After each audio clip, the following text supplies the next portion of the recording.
Salindri sing dinteni ora mung sing ana ngebaki lapangan sanan uga sing ana ing YouTube streaming pirang-pirang sing do ngenteni ayo gen ngadeg sik no ya nangis sajroning atiku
seneng aku suwe grup ya kalau grup yakan wah ketemu anak wedok neh Mas Gareng wah bocah iki iso mempur awake jangan begitu saya sudah diet selama 2 minggu loh tidak mengerti ora dietmu piye kok kudune sampeyan iki wis ketemu aku ndek nganane ya Lagi ndek ngene.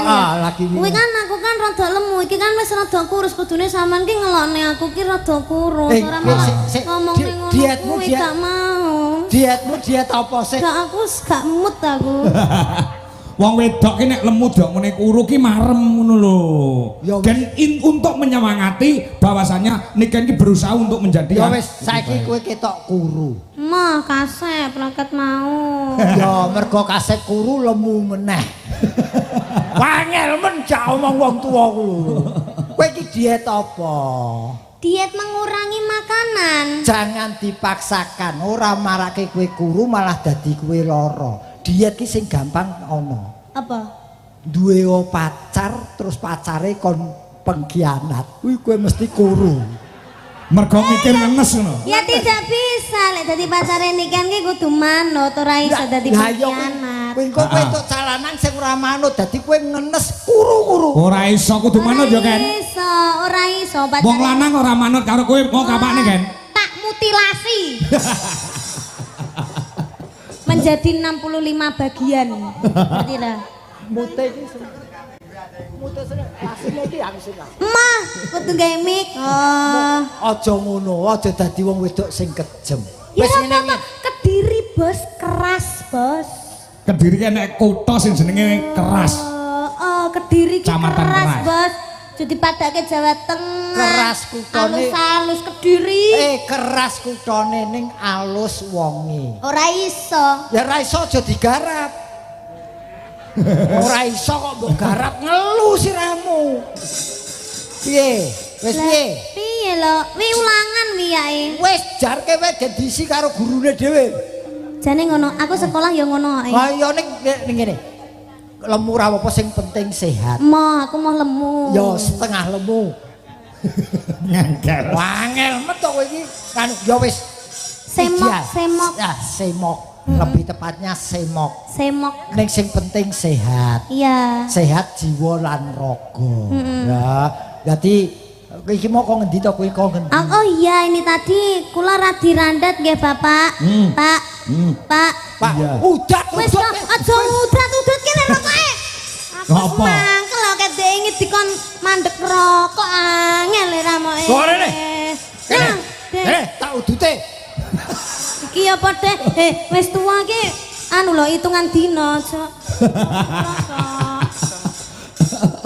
Iya iki mau saka Kediri terus 12 mrene ya Nduk ya. Sampe ni pamong ngerokok ki hitungan dina sampe langsung sakit. Ora kowe iki jane penyanyi apa linmas kok ngelekke wong. Iya karena aku tuh saking sayangnya kepada jenengan-jenengan itu loh. Harus menjaga juga. Ya kowe mambu yo ansinden-sindene. Dadi aku ngerokok wis ra entuk. Kowe matur karo Pak Kades, sok melih ampun rokok Pak sing diparingke Mas Gareng. Pak Mbah Gareng anu diganti duit mawon. Oh, aja ngono nek ngomong Pak. Piye? Ampun rokok mentane mawon ngono. Kon ngusul saiki ngono. Lah aku. Lho, biasane sing ngemis ayu ki cepet cair. Ngono. Berarti aku njalukke sampeyan kok Lho ora pisan-pisan dadi maklar pengemis lah apa to kowe? Ngendi Pak Lurah sing ngendi? Lho, piye to? Ning iki lho. Pak Lurah Sadiko. Lah kok padha karo lurah sing mau ning Kediri. Wajah ya ngono kuwi, enek brengose. Apa paling lurah mesti kudu gawe brengos ya, wajib ya. Iki pancen wis saemper karo lurah, iki Raga Sukma. Raga Sukma? Mergo penampilan lurah saiki kudu sing wibawa ning ora medeni. Lho, dadi brengos ki marai wibawa. Wibawa. Berarti sampean ndak enek wibawane blas. Lho iki brengos. Ora iki cat momo tak ngene paling ya ilang. Aja golek pangan kok ora-orekan. Ndak ora arep ngorek-ngorek. Ora iki mau saka Kediri. Nggih, ini bentuk tanggung jawab Nduk Niken ya kudu. Nggih niki wau saking Kediri kandat ada acara apa kemerdekaan HUT RI ya di kandat Kediri acara Mayangkara sampai jam 10:30 terus habis itu langsung cabut plus nganti anu apa jenenge Pak D apa mobilnya iki nganti oleng kayak mau mobilnya gliding ya heeh gara-gara anu mau. Ya mobil mesti glinding, ora glinding lah ya ora mlaku. Maksudnya kepiye? Oh nganti siksak ora oleh nguling. Nyalip-nyalip. Ya ya kuwi siksak nyalip-nyalip ya nuling ki ngene. Nggih, nyalip-nyalip tadi mobilku itu terus tadi juga hampir kecemplung got juga tadi mobilnya. Ora ana tapi bahasa Indonesia kok kecemplung ya apa? Enggak apa-apa udah biarin enggak apa-apa. Untungnya tuh udah tekan sini aku alhamdulillahnya itu sudah bisa. Tapi kan kamu sampai sini genah wilujeng toh? Iya, iya tadi aku tuh itu salin di situ balai desanya situ. Pak De tahu ndak balai desanya? Iku ngarep. Heeh, kayak neraka. Lho kok koyo neraka piye toh? Panas ya ndak. Jendelane mak tutup kok. Kan jendelane buka ya isi. Pak. Bah, jan dia ampun, ngono kuwi mbok dipasang AC apa piye sitok-sitok kipas apa piye kok gaibas. Sing mbok go salin mau dudu ruangane Pak Kades. Uduh, ruangane sing jaga kono, wong pos kok mbok go salin. Sok meneh ruangane Pak Kades. Ruangane Pak Kades ki ora ngerti. Saya panas. Salahan. Oh, kene iki hawane adem nganjuk nggone kutu angin. Oh iya, nganjuk kutu angin. Wong nganggo AC barang. Nah iki ya sing baku ngaturke wilujeng iki kene bersih desa ya tanggap warsa RI Mauludan. Oh. Ya, berarti dungane semoga masyarakat yang ada di sini, masyarakat Nganjuk dan sekitarnya, mugi-mugi tansah pinaringan sehat selamat wilujeng. Amin. Mugi-mugi tansah pinaringan panjang yuswanipun, kathah rezekinipun. Mugi-mugi Indonesia menjadi merdeka, menjadi rukun, aman, sentosa dan juga Lestari Widodo. lestari Pak Dodo. Ya, Lestari Widodo sugeng rahayu slamet. Sugeng rahayu bis itu. Apa? Bis. Kok bis ki donga. Kok bis? Iya enek bis Sugeng Rahayu, enek bis Bagong barang enek. Bis Gareng ora enek.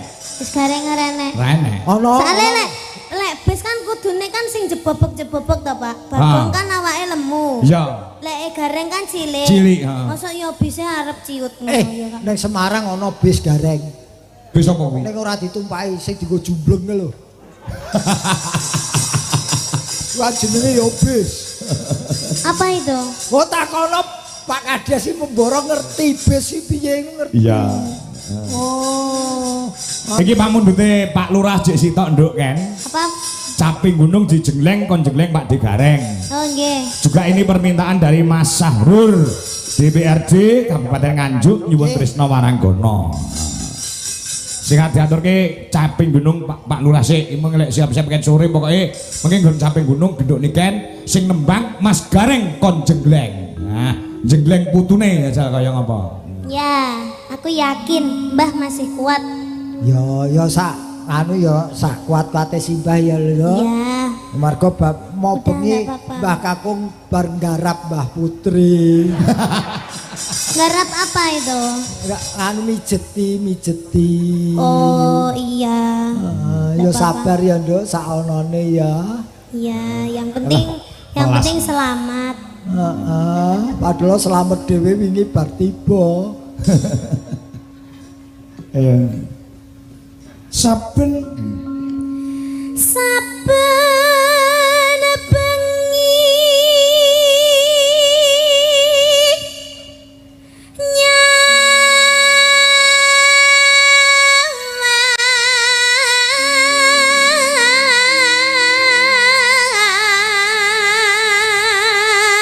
Banter suarane Mas Gareng jan. Jan ngene kok ora gelem dadi kondektur bis. Wow, berdiri. Kok kondektur bis? Lah apa? Sangganggae kernet ngono lho. Iya kernet banter. Dhuwur kondektur. Iya. Nampani. Maaf. Sing duwe bis ngono lho. Oh iya. Ya bis jumbleng. Aku sudah lama tidak menyanyikan lagu ini, Mbah. Oke deh. Nah, nanti kalau aku lupa tolong dielekkan ya. Dielekkan. Iya, habis ini apa? saben bengi nyawa. Sayang sekali Simbah juga tidak emot. Itu apa Pak? Konang. Oh konang. Aja karo kotang lho, konang. Di. Sing semangat to kan bengi iki ya.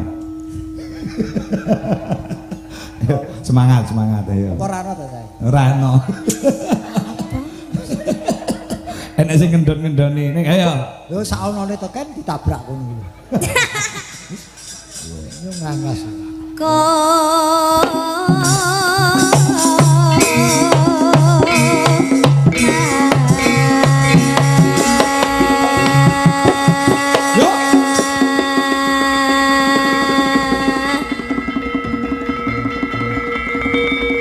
Ayo ngenteni mencolotmu lho, Dik. Aku toh? Iya. Oh iya. Oke. Iya.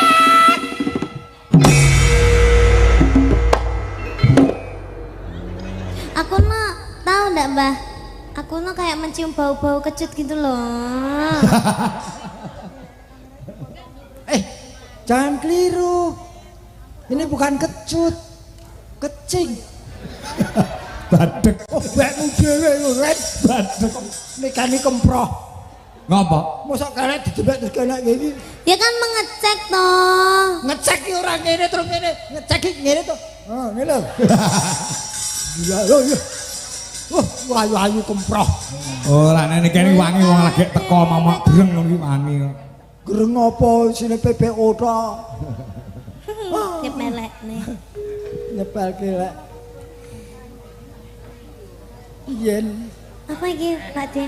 yen Wis ngerti, rasa diwarai. oh titenono Kene sinden pinter kok diwarai. titenono kowe kok sok dadi apa kowe cah iki. Yen mamajang menganggo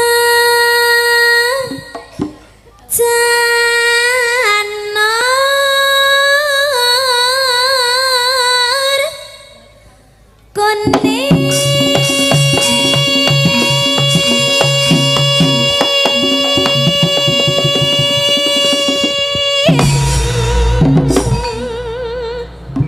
jangan mepet-mepet. Bau kecing.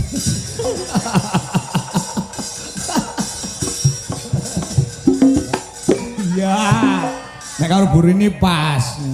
Padha lalu yuswane. Nek karo ngikan ora pas. Lalu yo wah. Oh, Tak kudange Pak Sadika gen marem nduk kan. ayo Lurahe jenenge Pak Sadika. ayo Nggih. ayo lek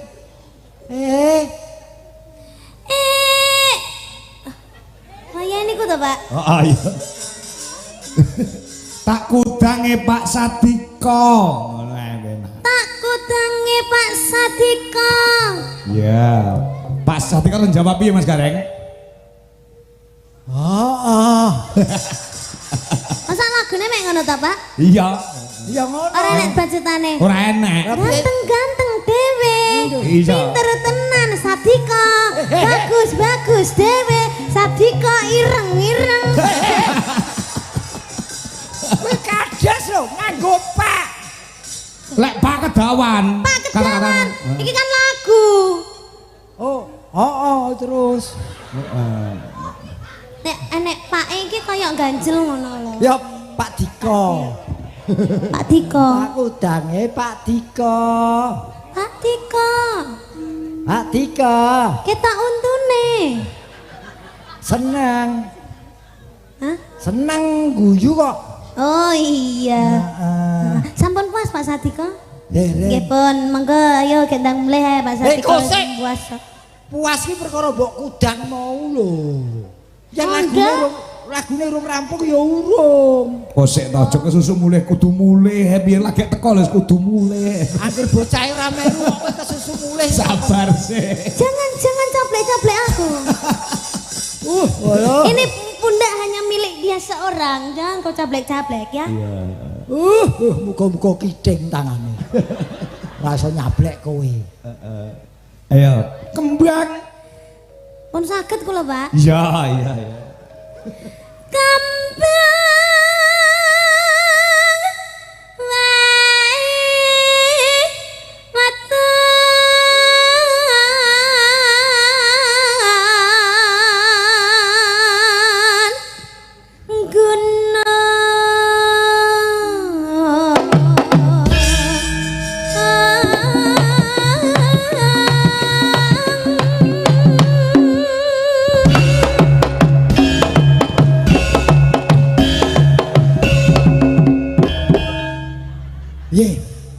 Rasane piye? Ndak kerasa belas. Oh, kulite badak gitu.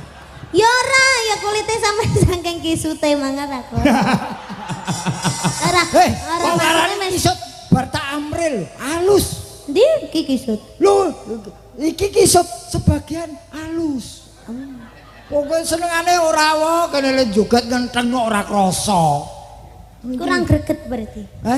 Kurang gregetnya, Pak. Ya kamu yang gregeten dong. Aku kan sudah tua nggak bisa greget. Oh, aku yang gregetan gitu ya? Iya dong. Iya, karena aku kalau udah gregetan gitu pengen dang mancal gitu, Pak De.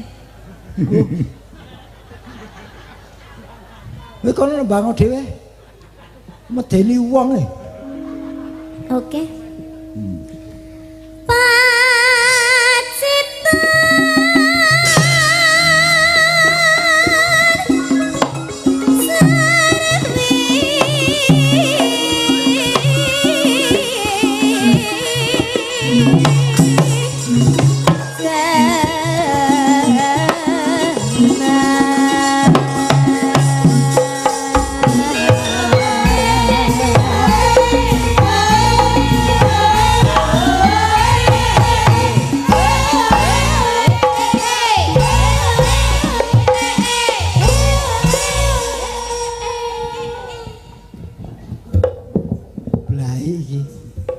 Iki konslet ini. Apanya? Ora iso mandek. Lah kenapa? Konslet. Ya wis tuwa, nggak wis bene wis. Ora iso bedakne antarané konslet karo buyuten. Dadi Ora. Iya. Oh, kowe ora ngerti wong masih tuh. Bobo, ayo. Ora jarak perkara. Wah, sapa iki? Ngenani aku sapa iki? Santet iki, Pak De. Santet apa kuwi domu lho. Oh iya. Panas.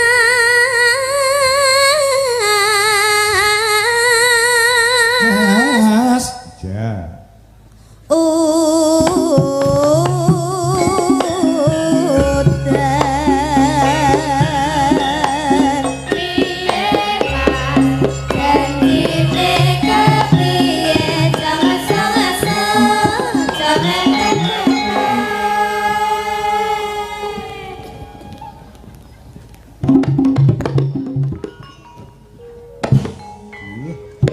Tapi kok pas gini kaya kirik nguyuh ya. Tak kira samurat kumat. Ora, mandek ngetutke gendang. Oh iya. Panas udan panas aling-aling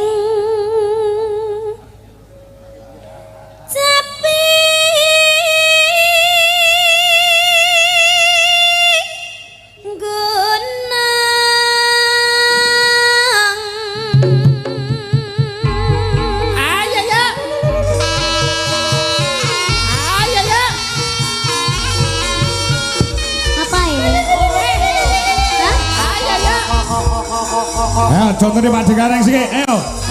Iya. Ayo Pak De.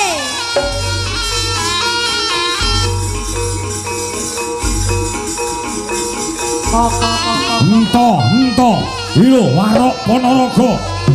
Buto.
iki warok wedok.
Yo mandek. Oh. Ayo ndekno.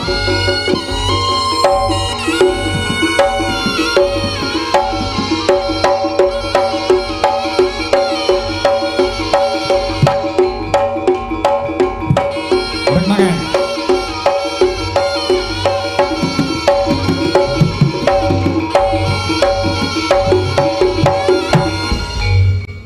Oh, kowe dadi gelemu ki ya dilebokke wong wedok. Mandek lagian ngono kowe. Padha lanange ra gelem mandek kowe. Ora gelem. Sing lebokke niken ta wedok mandek kowe. Iya lek lanang karo lanang kan boti. Apa iya? Lu. Siapa yang ngajarin lu? Butuwi. Rokoknya bapak nanti rokoknya bapak. Wah, Oh. disita karo nikan. Nggak ada ya Bu ya, orang gawa blas. Aku ra gol, aku ra gol. Wah, aku adem ya ora udut wae ademen ya aku. Mendem Pak, mendem Pak. Aja. Kowe rek kae nyita rokoke dalange mbok lebokke tasmu dhewe arep mbok udut dhewe mesti. Udah ngapain?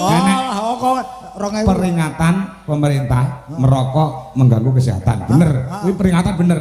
Ya. Survei membuktikan bahwasanya 15% penduduk Indonesia mati karena merokok. Jadi Oke, yang terus. 85% mati karena tidak merokok. Mula udut gini. Udut gini.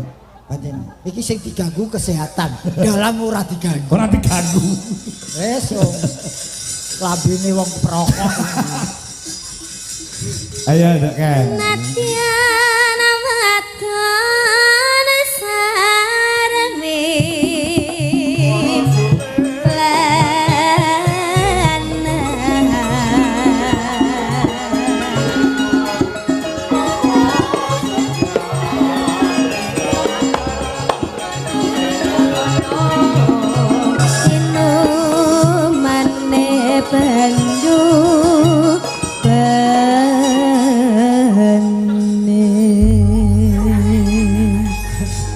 Alah enak sing video call. Apa? Wah, iya ki nang Nganjuk. Lagi anu Ardi, iya ki, Utu Ardi tak ampusi.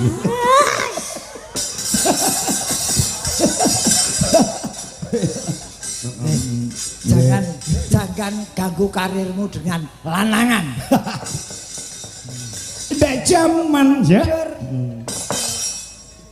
Dek jaman berjaman jerakan